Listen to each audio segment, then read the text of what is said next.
নমস্কার বন্ধুরা, শুভ সকাল।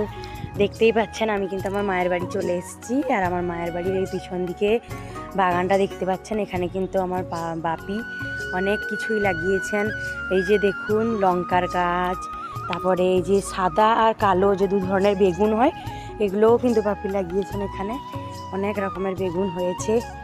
এরপরে কাঁচা লঙ্কার গাছ, আর বেগুনগুলো কিন্তু খুব সুস্বাদু হয় খেতে। আসলে নিজের হাতে যে লাগানো যে পরিশ্রম করে, সেটা কিন্তু টেস্টই সম্পূর্ণ আলাদা হয়।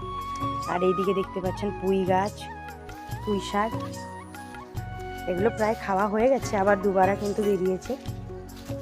আর এই যে দেখুন আম গাছ, সজনে গাছ, এগুলো কিন্তু কলম করা আম গাছ। খুব বড় বড় আম ধরে, প্রায় এক একটা আম 500, 600, 800 করে হয়। এই যে পেয়ারা গাছ, পেঁপে গাছ, আবার এখানে কিন্তু লেবু গাছ রয়েছে, সবেদা গাছ,